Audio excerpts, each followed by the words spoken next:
So I don't even know what to say. I mean, I do, but it's like, I swear the same thing I keep saying about every song. I just finished Mad Woman, and holy fucking shit, was it awesome. First of all, I've like dreamed, like, to hear Taylor Swift sing the words "fuck you forever." It was the greatest thing probably that I've ever heard her say. So I'm all for that, first of all. So to me, it's the most mature but amazing evolution of Bad Blood. Like, for one, obviously her feud is a lot more mature. It's a lot more, like, it's about, like, the system, really, and the system of the patriarchy and the system of just private equity and artists. And again, it's something that matters. Whereas obviously, like, you know, her and Katy Perry, it didn't, I think we've all grown up and we know that wasn't, like, quite as big of a deal. Although back in those days, it feels like that. And again, it's just the older we get, you know, you quit feuding with your friends because, for one, you try to just have good friends. And you weed, like, the bad people out of your life, but you still have, like, these conflicts and these people that, like, again, you have this bad blood with. Like, you can't help it. But, yeah, Mad Woman is just the perfect evolution of that. It's the modern day feminist, like, Bad Blood. And I am all freaking for it. On top of and just too, the way she sings it, like, it's such a calm, like, it's like a slow burn.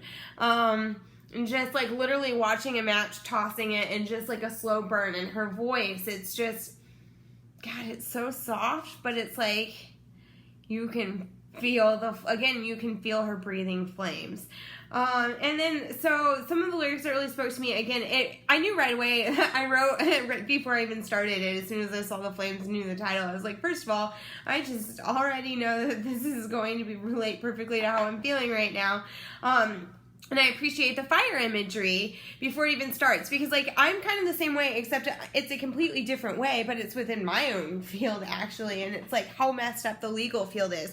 And that's where I, like, love Taylor, and I feel like we kind of have these, again, this parallelism. Like, I'm trying to fight the legal system, both the patriarchy here, because one of the things, too, my two people are, this police officer violated the shit out of my rights. But then also this very powerful man in my county who just forcibly sexually assaulted me, grabbed my face, kissed me, have it on video, like, it's so fucked up.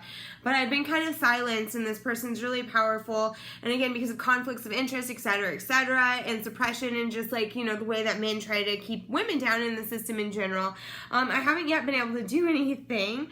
And then there's just all kinds of other shady shit that's, like, happened in the last 2 years, really, and I'm sick of it. Like, I want to burn the system down from the inside, and of course legally, and I'm talking figuratively, not literally. I'm not going to burn anything down, but, like, kind of torture from the inside, expose it, like, all of its flaws and all, basically kind of go Meredith Grey, of last season, I think, when she, like, wrote all those articles or whatever, headlines about how shitty the medical field is, but again, legal. And so I really like the flames, because I knew right away I'd relate to that. And I'm angry. I'm mad. There's a lot of things I'm mad about. So mad, because again, there's just so much shady shit. And in time, I will explain that. But I just love it, because she's like, does the scorpion sting when fighting back? They strike to kill, and you know I will. And again, I like that she's basically, like, she's admitted throughout this album, and even we see, like, in Lover, finally in Afterglow, her taking, like, recognition for, like, her flaws in relationships, and kind of, in a way, I'm sure, being a crazy psycho like me. And so we see that kind of there, and, like, that's the same way when I fight back. Like, I'm super nice, and I hate confrontation, but, like, when I'm angry, man, or when I fight back, like, I fight back hard. I don't want you to push me that way, but the same way, like, she talks about the poking the bear. That's the same way. If you poke me, like, my claws will come out, and I'm freaking crazy. Like, my name is almost always, Ashley's are always on the top of, like, you know, #1, like, crazy women or whatever, and again, I've never met an Ashley that's not crazy. Like, we're all batshit crazy, and I think that's, again, a spectrum. Like, crazy bad sometimes when we're angry and we don't channel it right, but that also makes us crazy awesome. So I love that. But then, like, again, do you picture my face? Like, does she smile or does she say "fuck you" forever in like the sickliest, sweetest way? I love it so much. It reminds me of something that I hope I get to do one day to one of the people I'm angry with. And if things go the way that I want them to, they will. And then every time you call me crazy, I get more crazy. And when you say I'm angry, I get more angry. Like, this really doesn't have anything to do with this, but, it makes me laugh because that's the same whenever my husband calls me crazy. Like, oh my God, like I go from like just being angry to like, I hulk up. Like I literally go crazy. I'm learning to control it though. And there's nothing like a mad woman. What a shame she went mad. No one likes a mad woman. And that's true. Like, man, like women, if you're assertive or stand up for yourself, like you're belligerent or crazy, and yet like a man can totally do that kind of stuff. Like I literally had this lawyer that like for something I'll again tell you more about, charging me $305 an hour. Literally, he dropped the ball on something and I like shit you not, like literally fucking screamed at me cuss words. Like, fucking shit, god damn it, and then literally blame me for how he doesn't have enough time to do my case that he's charging me $305 an hour for. And this is for like an ethical thing. I'm like, what, you're supposed to be the ethical lawyer? Like, again, but no, it's fine when men do it, and this is a guy with an amazing reputation, but women, like, oh my god, we're bitches or we're crazy or whatever. So I love that. And then now I breathe flames each time I talk, and at a certain point, that's just what happens. And if you push us, like, you made her do that, and that's basically what Taylor says, and I relate to that, man. And they say move on, but you know I won't. And that's, again, obviously for Taylor, this is about, like, you know, Scooter Braun and Scott Borchetta. And they again, I'm all for Taylor for what she's doing. She's amazing. She's standing up for lots of other people. And honestly, again, my case, which I'll explain later, also, same thing. Sometimes you have to stand up for people who can't stand up for themselves. And by standing up for you, you're standing up for people collectively. And that's important. And I applaud Taylor for doing that. You have to use your privilege and your power to do that. And then so she's like, I'm taking my time because you took everything from me. And that's, again, this shit's been going on for a while.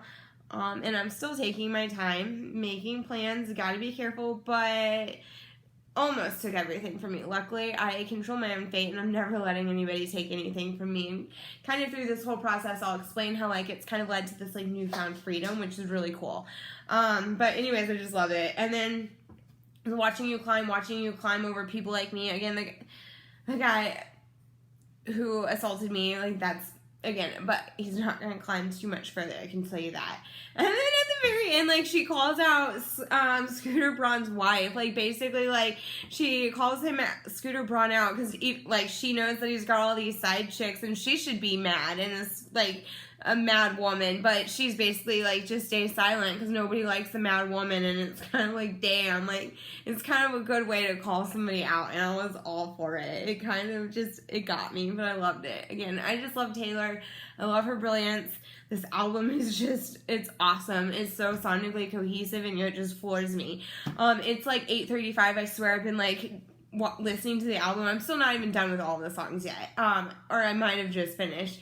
But it's 8:35 now, and I've literally been doing this all day because, like, I have to stop every 5 minutes, or every 10 seconds in the song to, like, oh my god, take notes or go talk to somebody because it's just blowing my mind. And also then I make these videos, and again, like, however many minutes for each song, but it's just, like, emotional overdrive, but in the coolest way. And again, it's just inspiring me in a way, like, I've kind of always wanted to do something like this. Again, because honestly, I'd love to get to Taylor, but who wouldn't? But I guess I've always been kind of afraid to, and so I guess now at least I'm stretching myself, so that's that. And yeah, so nobody likes a mad woman.